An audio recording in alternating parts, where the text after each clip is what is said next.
One day, I saw my fiancée, who was soon to be married, walking arm in arm with some guy I didn't recognize.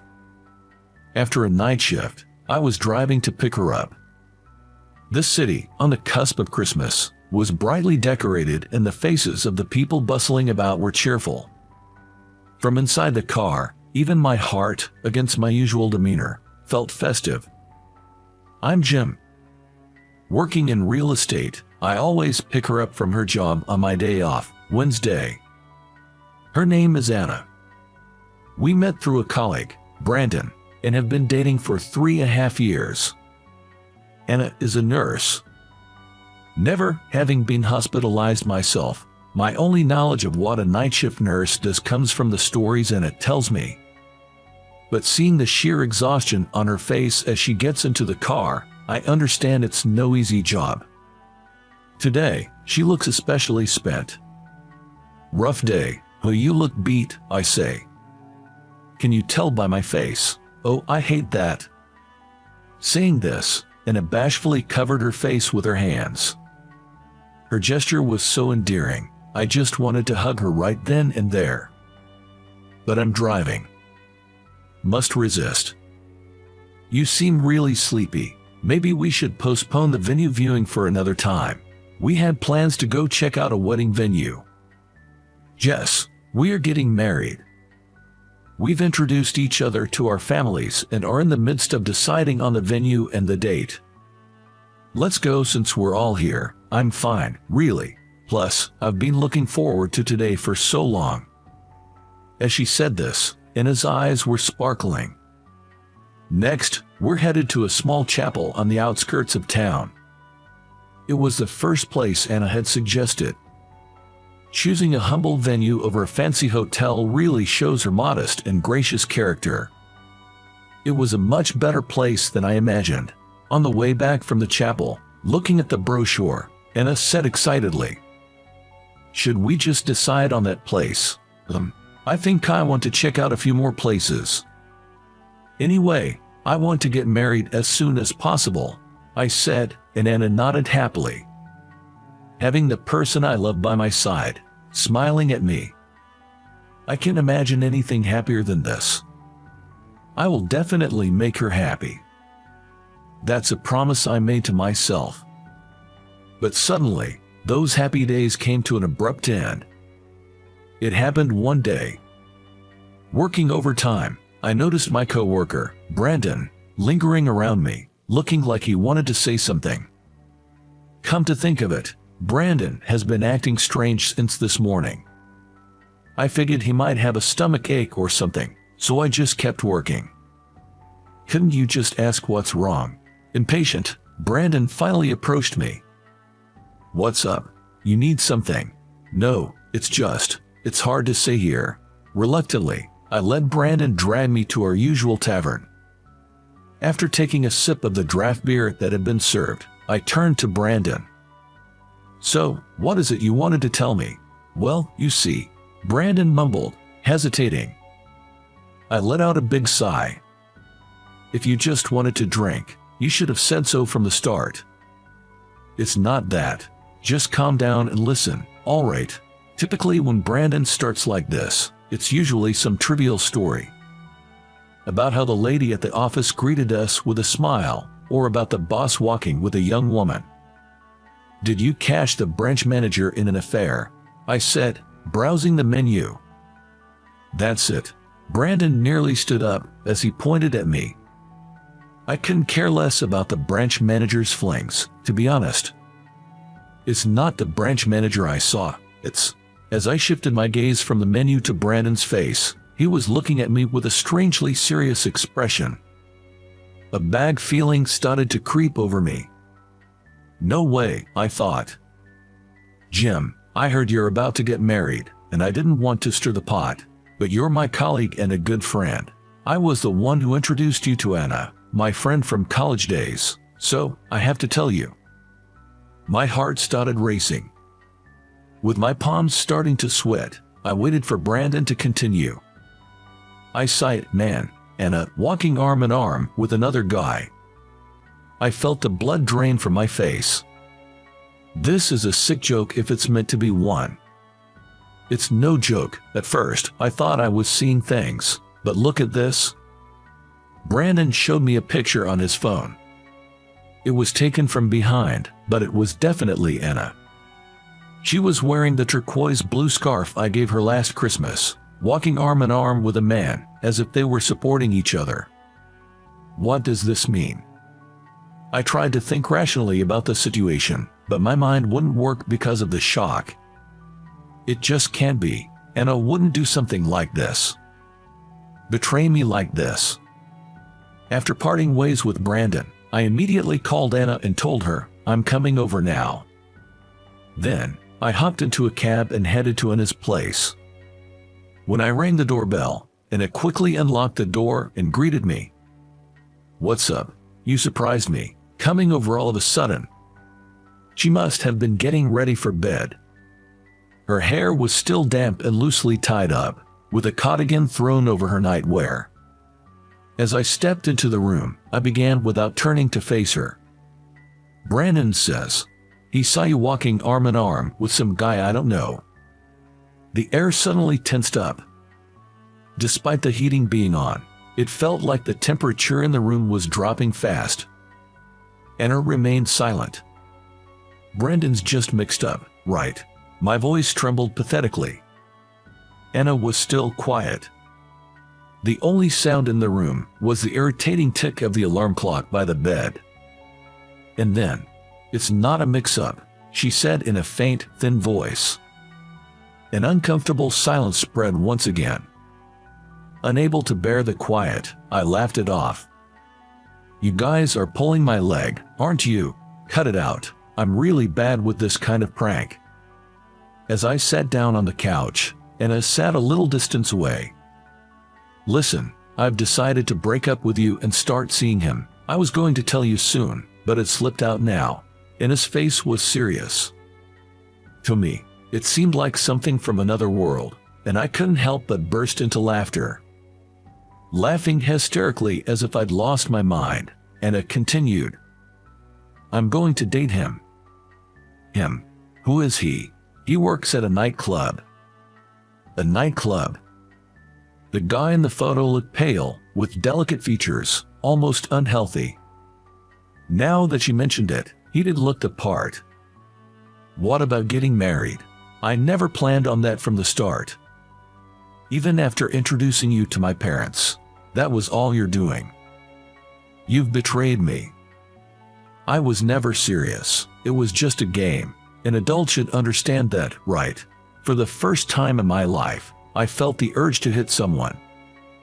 This strange laughter had vanished, and my heart was rapidly filling with despair and intense anger. Then, I hurled every curse and insult I could think of at Anna. I was surprised at myself for being able to come up with such filthy words. Get out. I don't even want to see your face anymore. With those words, a single tear trailed down Anna's cheek. It felt so phony. Betraying me and running off with someone else. I grabbed the photo frame that caught my eye. Displayed was a selfie of us at the Santa Monica beach. That's when I popped the question. She was so happy then. I violently threw the photo frame into the trash and left Anna's room. That was the end of our story. From then on, I threw myself into work, trying not to think of Anna. Once I started thinking about it, I couldn't stop. I was driven by a desire to erase it all. Drowning in work as if to inflict pain on myself, with a deeply wounded heart. Nightly, I drowned my sorrows in booze with Brandon and the juniors, forcing myself to sleep. I'd become dependent on alcohol to sleep. But it was my junior, Lucy, who supported me. She worried about how gaunt I was getting and gave me a thermos of warm soup. Her kindness thawed the ice in my veins, warming me through. Eventually, Lucy and I started dating. Brandon, who had a thing for her, grumbled a bit, but he genuinely congratulated me, wishing me happiness as I sought it anew. He was worried about me too, considering I'd been on the brink of self-destruction. 2 years after splitting with Anna, Lucy and I got hitched. Betrayal from someone I loved with all my heart. It shattered my soul to pieces, to the point I thought I couldn't stand up again, but thanks to Lucy, I've been able to open up my heart to love once more. I overcame it because she was there. Now, I want to be there for her. I was determined to make Lucy happy for the rest of our lives. A year later, the season of Christmas returns to our town again. The familiar scenery, now lit up with Christmas lights, made my heart skip a beat. No matter the age, Christmas always brings that excitement. I looked around, scanning the shop windows for the perfect find. Today, I was on the hunt for Lucy's Christmas gift. Gloves were last year's gift, and jewelry just lacks originality. Maybe splurging on an electric bike would do the trick. As I pondered, a familiar profile caught my eye. It was Anna. She was wearing the turquoise blue scarf I gave her, pushing a wheelchair. The man in the wheelchair must be the guy from that photo. He works at a nightclub, doesn't he? I thought he'd be out of the picture soon enough, but they're still together, huh? A dark flame began to burn in the pit of my stomach. I couldn't contain my hatred and stepped forward to confront them. "Hey there," startled by my sudden appearance, and his eyes widened. "Jim, still using that scarf, I see." "Yeah, well," my gaze fell on the man in the wheelchair. The guy, with his black beanie, didn't so much as glance our way, just kept looking straight ahead. I felt a surge of arrogance at his demeanor and couldn't help but throw a sarcastic jab. "Had an accident. That's what you get for stealing someone's girlfriend. Serves you right." I admit, it was a mean thing to say. But the guy said nothing back. As I was about to yell at him, and it cut in. "We're in a hurry," and with that, she pushed the wheelchair past me. I watched them go, feeling oddly satisfied. I'd always wanted to give that guy a piece of my mind. After all that, he didn't have a comeback. It makes sense, though. He's the one in the wrong, so he couldn't say anything. At that moment, I felt no remorse, almost smug about their misfortune. Days later, I was on a business trip. This is where Anna's parents live. I've been here before to meet them, back when things were good. If I remember right, there's a decent diner behind the station. After wrapping up a meeting with a client, I decided to grab a bite to eat. As I walked down the main street, I saw familiar faces coming my way. They were supposed to be my in-laws, and his parents. Is this kind of coincidence even possible? No, they live around here, so it's not odd to see them shopping in town. Yet, there are two people who have nothing to do with me anymore. Should I just pretend I don't know them and pass by? As I was mulling it over, and his mom looked my way and our eyes met. My heart skipped a beat, and I quickly looked away. "Jim," despite my silent plea not to be noticed, and his mom called out my name. Her voice, which I hadn't heard in years, sounded weary. "It's been a while. You look well, that's good." "Well, how could I be? How could I possibly be okay? Thanks to Lucy, I've picked myself up, but do you have any idea how much your daughter made me suffer?" Annoyed by her thoughtless words, I forced a smile and said, "So, Anna dumped me like trash and is living happily ever after with someone else who works at a night bar. Well, good for her." "What?" The two of them looked puzzled. "Don't tell me they didn't know about the guy's job." Yeah, I was shocked to learn that Anna had become such a player. Speaking of which, did that host guy get into an accident? Must be karma, what goes around comes around. I expected them to snap at me, but instead, they just looked at each other, confused. After a brief consultation, Anna's mom turned to me and said, Did Anna actually tell you that? Yeah, she did. Didn't you know? We've known him since she was little. He's not. What? Anna's mom chose her words carefully, trying not to hurt me. Anna's mom told me this. The man in the wheelchair wasn't her enemy guy or anything. He was Anna's childhood friend. And also the one who saved her life. Anna was born with a heart condition and occasionally had attacks when she was a child. During her middle school years, she had a severe attack while walking home alone and collapsed on the side of the road. Thankfully, he came by and called an ambulance, which likely saved her from a worse fate. It was a road not many people traveled, so if he hadn't passed by, help might not have come in time. From then on, until they graduated middle school, he always made sure to walk her to and from school, always ready to assist if something happened. Due to all this, Anna and her parents couldn't thank him enough, feeling an immense sense of gratitude. His kindness also inspired Anna to want to save others, which led her to pursue nursing. But even hearing this, I couldn't accept it. Even if he was her lifesaver, it doesn't give him a reason to treat me so poorly and cause me such pain. I didn't sugarcoat it. I threw these words right at Anna's mom. After a brief hesitation and with a trembling voice, she replied, "He has, Els." Afterward, I managed to get back to work, but her words stuck with me. Els, amyotrophic lateral sclerosis. I had heard the name before. Once home, I opened my laptop and searched for information about the disease. It's a progressive disease where muscles stop working as you'd expect, making it difficult to speak clearly and swallow food. Eventually, the muscles needed for breathing weaken, and a ventilator becomes necessary to extend life. And once it starts, the symptoms never get better. I heard the front door open. Looks like Lucy got back from work. In a panic, I shut the laptop. "I'm home. Hey, what's wrong? You look pale." "It's nothing. I might have done something terrible." Even if I didn't know, to be so rude to someone suffering from such a terrible disease. I felt like I was being torn apart by intense regret. He didn't ignore me. He just couldn't turn to face me. I owe Anna, and her childhood friend, an apology.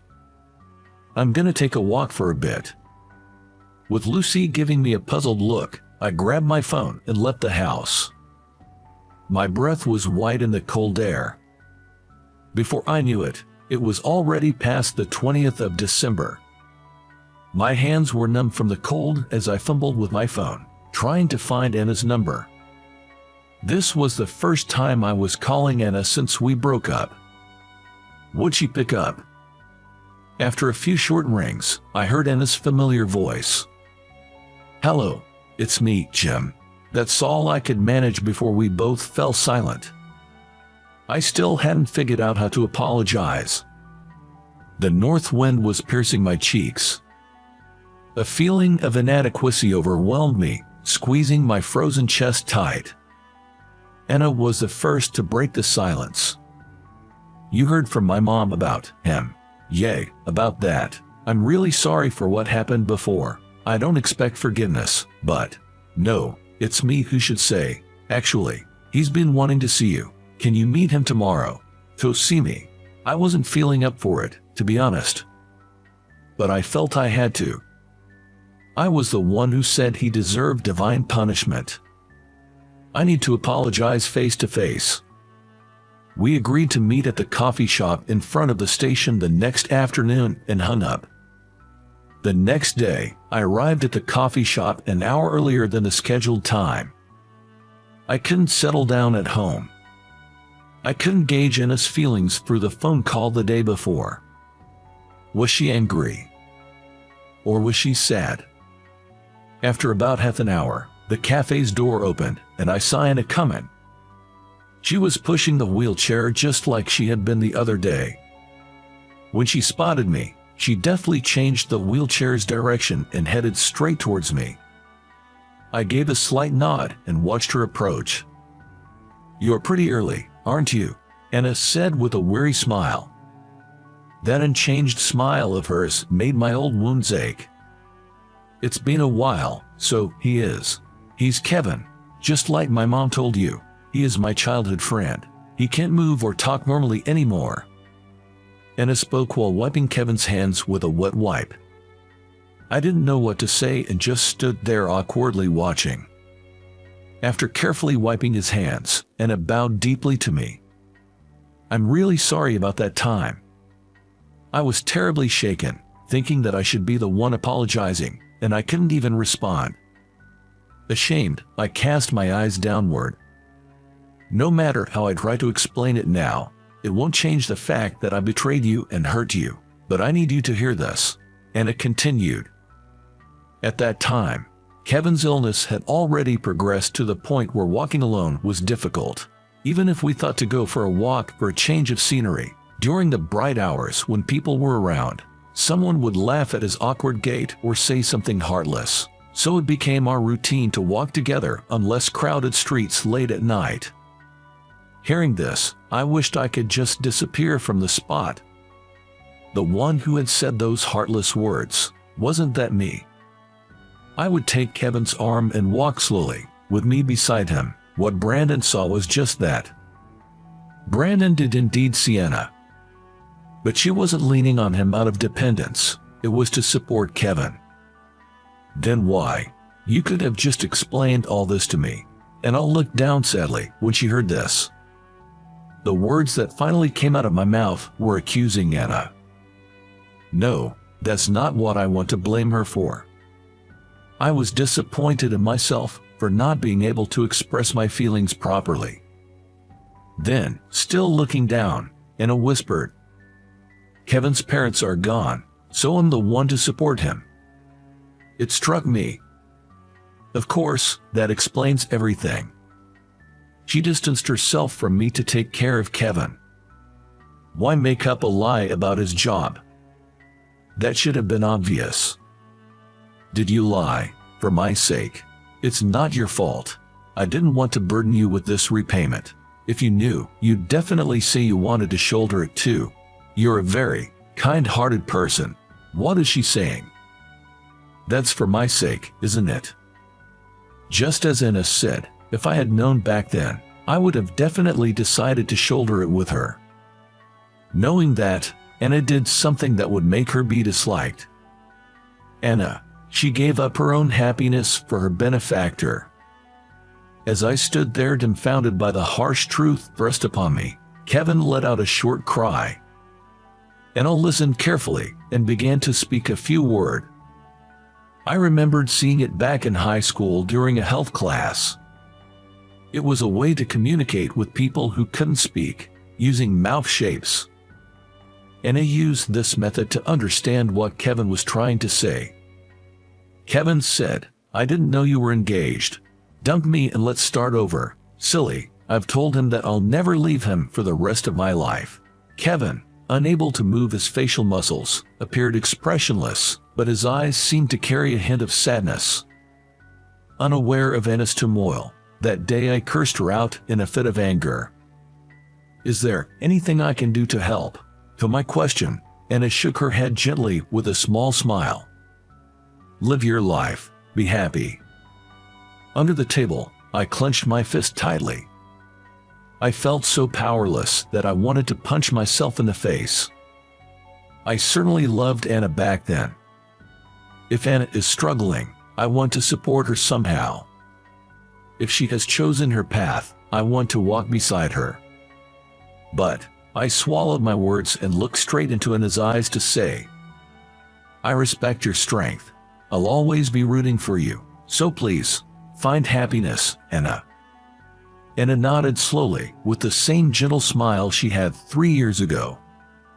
She waved her hand slightly in front of her face before turning her back. As I watched her in a daze, Anna turned around as if remembering something and said to me, "Merry Christmas, though it's a bit early. We probably won't see each other again. But I hope you will be happy. May your chosen path be filled with light." I closed my eyes and prayed earnestly. When I got home, Lucy was decorating the Christmas tree. She was stretching to put a star-shaped ornament on top of the tree, taller than herself. "Welcome back. Hey, can you put this on for me? I can't reach." I took the star from Lucy. I wish such brightness would shower upon Anna and Kevin. May darkness stay away, and only overflowing happiness embrace them. With that thought, I became so wistful that tears began to fall uncontrollably. Surprised by my sudden tears, Lucy looked into my face with concern. I hugged Lucy desperately and told her I loved her over and over. I will live my life and be happy with Lucy. We will cherish each other and live happily ever after. I made that promise in my